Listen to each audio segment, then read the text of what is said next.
fait violence. Dis-moi qu'on t'a pas volé cela, ce qui ne doit pas être volé. Parle! Parle ou je me fâche! Vite, cache-toi vite sous la table. Je crois que voilà ton frère qui rentre. Ne crie pas. Ne t'énerve pas. Elle n'est pas là, mais elle est retrouvée. Elle est retrouvée, mais elle n'est pas là. Calme-toi ou je vais devenir folle. Est-elle? Elle est chez une amie. Elle est chez une amie. Elle dort chez une amie. Dans le lit de son amie. Bien au chaud. En sécurité. Il ne peut rien lui arriver, rien. Il nous arrive un terrible malheur. Quelques-uns. Elle m'a échappé sur des années, où j'ai veillé sur elle. Le malheur a besoin de plus de temps pour s'abattre sur quelqu'un. Aide-moi, ma sœur. Aide-moi. Tu es plus forte que moi. Et je ne supporte pas les malheurs. Personne ne supporte le malheur.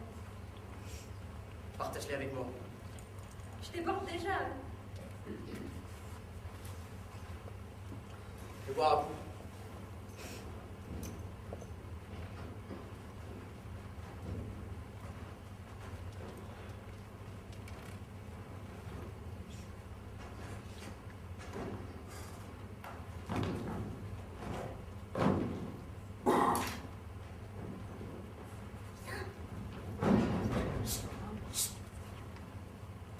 Enlève tes chaussures.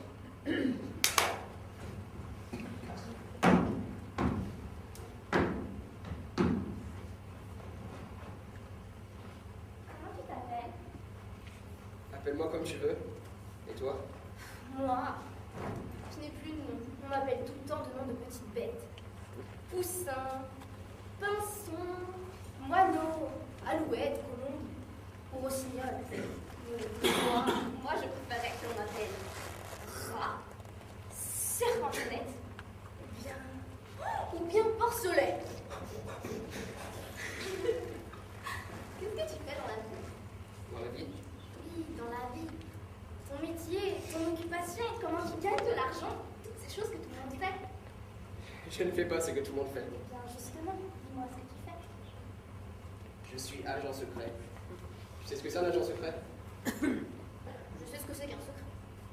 Un agent, en plus d'être secret, il voyage, il parcourt le monde. Il a des armes. Tu as une arme? Bien sûr que oui. Montre-moi. Non. Alors, tu n'as pas l'arme. Regarde. C'est pas une arme, ça. Avec ça, tu peux tuer aussi bien qu'avec n'importe quelle autre arme. À part tuer, qu'est-ce que ça fait d'autre un agent secret? Un voyage en Afrique. Tu connais l'Afrique? Très bien. Je connais des coins en Afrique. Des montagnes tellement hautes qu'il neige tout le temps. Personne ne sait qu'il neige en Afrique. Moi, c'est ce que je préfère au monde. La neige en Afrique qui tombe sur des lacs gelés. Je voudrais aller voir la neige en Afrique. Je voudrais faire du patin à glace sur les lacs gelés. Il y a aussi les rhinocéros blancs qui traversent le lac sous la neige. Comment tu t'appelles? Dis-moi ton nom. Jamais je ne dirai mon nom. Mais pourquoi? Je veux savoir ton nom. C'est un secret. Je sais garder les secrets. Je l'ai oublié. Menteur. Andreas. Non, Angelo. ne te moque pas de moi, ce n'est aucun de ces noms-là. Et comment le sais-tu puisque tu ne le sais pas? Impossible. Je le reconnaîtrai tout de suite. Je ne peux pas le dire. Cela ne fait rien. Dis-le-moi quand même. Impossible. Il pourrait m'arriver un malheur. Dis-le-moi. Si je te le disais, je mourrais. Même si tu dois mourir, dis-le-moi quand même. Roberto. Roberto. Roberto quoi? Contente-toi de cela. Roberto quoi? Si tu ne me le dis pas, je crie et mon frère qui est très en colère te tuera. Tu m'as dit que tu savais c'était un secret. Est-ce que tu le sais vraiment? Mais c'est la seule chose que je sais parfaitement. Dis-moi ton nom, dis-moi ton nom. Zuko. Oh, Roberto Zuko. Oh, jamais je n'oublierai ça. Cache-moi sous la table. Voilà mon frère qui arrive. Toi, mon vieux, tu m'as pris mon plus l'âge. Tu vas le garder. Maintenant, personne d'autre ne pourra me le prendre. C'est donné. Et c'est toi qui l'as. N'aie pas peur de moi, Poussin. Je ne te ferai pas de mal.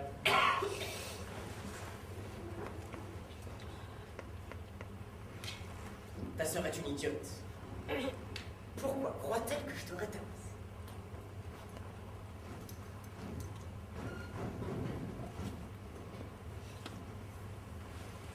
Maintenant, tu es une femelle. Et je n'ai jamais tabassé une femelle. J'aime bien la femelle. C'est ce que je préfère.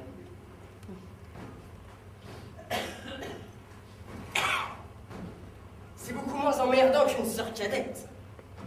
Non mais c'est emmerdant une sœur cadette. Il faut toujours la surveiller, avoir l'œil sur elle. Pour protéger quoi?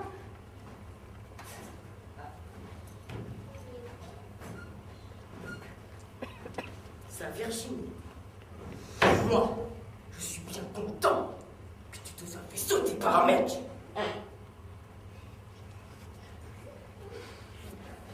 Parce que maintenant, au moins, j'ai la paix. Tu fais ton chemin et je fais le mien. Je ne te traîne plus derrière moi comme un boulet.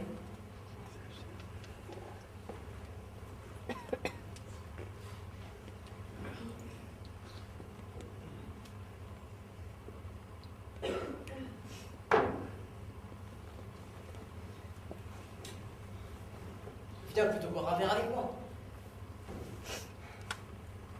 Il faut que tu apprennes maintenant à ne plus baisser les yeux et à oser regarder les garçons. Tout ça c'est fini maintenant, ma vieille. Lève la tête et regarde les mecs, dévisage-les. Ils adorent cela. Éclate-toi tout de suite.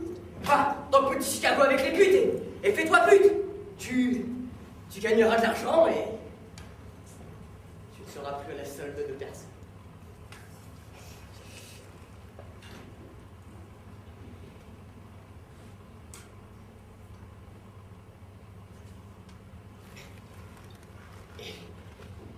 Peut-être qu'un soir, on se rencontrera dans les bars où ça drague. Je te ferai un petit signe de la main. On sera frangin et frangine de bar. Ce sera plus amusant.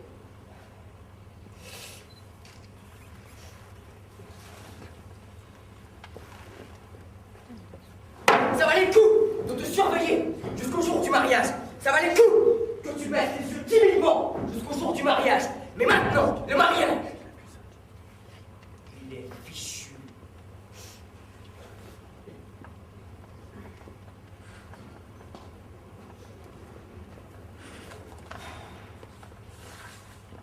Tu peux faire des enfants. On s'en fout. Tu peux ne pas en faire. On s'en fout. C'est fini de te surveiller. Et tu as fini d'être un gamin. Tu n'as plus d'âge. Tu pourras avoir 15 ou 50 ans. C'est la même chose. Tu es une femelle. Et tout le monde s'en fout.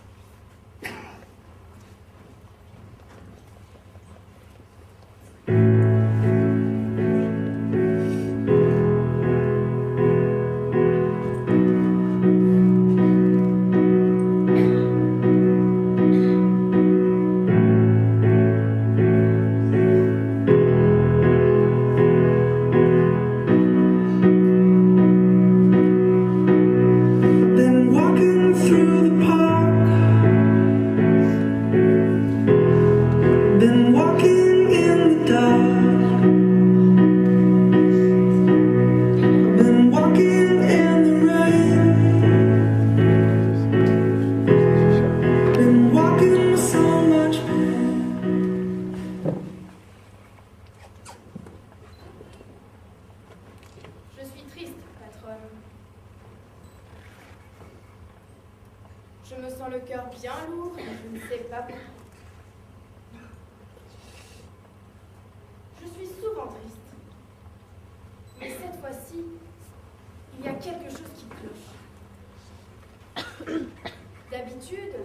lorsque je me sens ainsi, avec le goût de pleurer ou de mourir, oh, je cherche la raison de cet état. Et je finis toujours par trouver quelque chose, un événement sans importance qui, sur le coup, ne m'a pas fait d'effet, mais qui, comme une petite saloperie microbe, s'est logé dans mon cœur et me le tord dans tous les sens. Mais aujourd'hui, j'ai cherché. Je suis remontée jusqu'à 3 jours en arrière, une fois dans un sens, une fois dans l'autre. Et me voilà revenue maintenant, sans savoir d'où vient le mal, toujours aussi triste et le cœur aussi lourd. Vous tripatouillez trop dans les cadavres et les histoires de Macron, inspecteur. Il n'y a pas tant de cadavres que cela. Mais des macros, ça oui, il y en a vraiment beaucoup. En fait, il vaudrait mieux plus de cadavres et moins de macros. Moi, je préfère les macros. Ils me font vivre et ils sont bien vivants eux-mêmes. Je dois y aller, patronne. Adieu. Faut jamais dire adieu, inspecteur.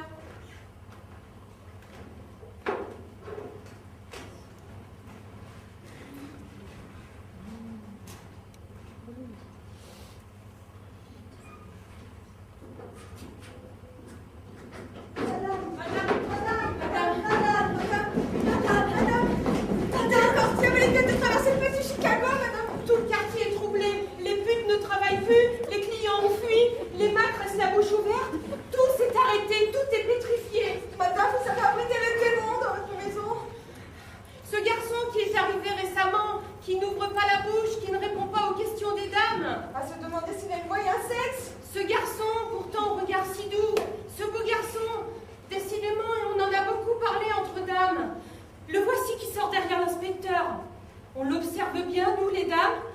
On rigole, on fait des suppositions. Il marche derrière l'inspecteur, qui semble plongé dans une réflexion profonde.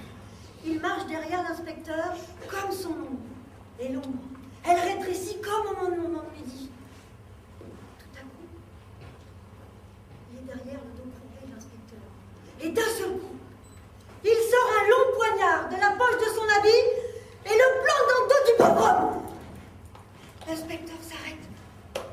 Il se retourne pas. Sa tête balance doucement, comme si la réflexion profonde dans laquelle il était plongé venait de trouver sa solution. Et tout à coup, son corps balance et s'effondre sur le sol.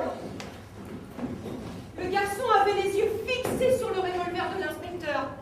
Il se penche, le prend, le met dans sa poche et il s'en va tranquillement. Avec la tranquillité du démon, madame. Personne n'a bougé. Tout le monde, immobilisé, l'a regardé partir. Il a disparu dans la foule. C'était le diable que vous aviez sous votre toit, madame. De toute façon, avec le meurtre de cet inspecteur, ce garçon, il est fichu. Allez, va chérie, pas pour